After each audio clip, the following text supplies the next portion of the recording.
بچوں، آج جو کہانی ہم آپ کو سنانے جا رہے ہیں اس کا نام ہے دو بھائی۔ ایک درویش ایک بار کہیں جانے کے لیے کشتی میں سفر کر رہے تھے۔ اس کشتی میں اس درویش کے علاوہ ایک مالدار آدمی بھی سوار تھا۔ ان کی کشتی کے پیچھے ایک اور کشتی آ رہی تھی۔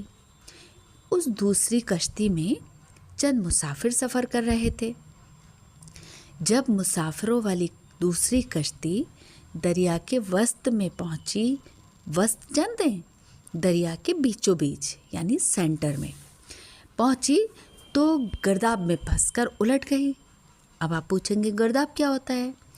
تو بچوں، جہاں پر دریا کا سینٹر ہوتا ہے یعنی بیچ کی جگہ ہوتی ہے، وہاں پانی گولائی میں گھومتا ہے، اس کو گرداب کہتے ہیں۔ تو اس میں پھنس کر کشتی الٹ گئی اور اس کے مسافر پانی میں غوطے کھانے لگے۔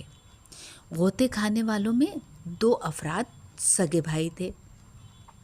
درویش کے ہم سفر مالدار شخص نے اپنی کشتی کے ملاح سے کہا، بھائی جلدی سے ان مسافروں کی مدد کرو، اگر تم نے ڈوبنے والوں کو بچا لیا تو میں تمہیں منہ مانگا انعام دوں گا۔ اس ملاح نے انعام کا سنا تو اس کے منہ میں پانی بھر آیا اور وہ فوراً ہی دریا میں کود کر دوسری کشتی کے مسافروں کی طرف لپکا جو غوطے کھا رہے تھے اور جان بچانے کے لیے ہاتھ پاؤں مار رہے تھے۔ چند منٹ کی جدوجہد کے بعد ملاح نے ان دونوں سگے بھائیوں میں سے ایک کو بچا لیا اور جبکہ دوسرا ڈوب گیا۔ ملاح بچ جانے والے بھائی کو اپنی کشتی پر لے آیا۔ دوسرے بیچارے کی عمر ختم ہو چکی تھی، اس لیے اسے نکالنے میں تم سے دیر ہو گئی۔ درویش نے ملاح سے کہا۔ آپ کی بات سچ ہے، ملاح نے ہنس کر کہا، لیکن اسے بچانے کی میری اپنی نیت بھی نہیں تھی۔ آخر اس کی وجہ کیا ہے کہ تم نے ایک کو بچا لیا اور دوسرے کو ڈوبنے دیا؟ درویش نے پوچھا۔ ملاح کہنے لگا، بہت دن پہلے کی بات ہے، میں ایک جنگل میں سفر کر رہا تھا۔ چلتے چلتے میں تھک گیا تو ایک جگہ بیٹھ گیا۔ اتفاق سے کچھ دیر کے بعد یہ دونوں بھائی ایک اونٹ پر سوار ہو کر وہاں سے گزرے۔ اس بھائی نے مجھے تھکا ہوا دیکھ کر مجھ پہ ترس کھایا اور اونٹ پر سوار کر لیا، لیکن اس کے اس والے بھائی نے مجھ سے جھگڑا کیا اور مجھے کوڑا مارا۔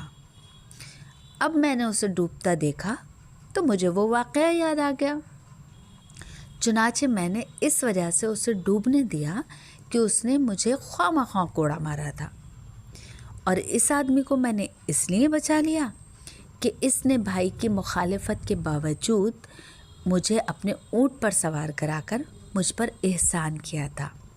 یہ میرا محسن ہے۔ اس ملاح کی بات سن کر درویش نے سوچا کہ واقعی انسان ایک نہ ایک دن اپنے کیے کی سزا ضرور پاتا ہے۔ تو بچوں، ہمیں اس کہانی سے کیا سبق ملتا ہے؟ جی، جیسا کرو گے ویسا بھرو گے۔ کسی سے نیکی کرو گے تو کوئی تم سے بھی نیکی کرے گا، کیونکہ آدمی جیسا عمل کرتا ہے اسے ویسا ہی پھل ملتا ہے۔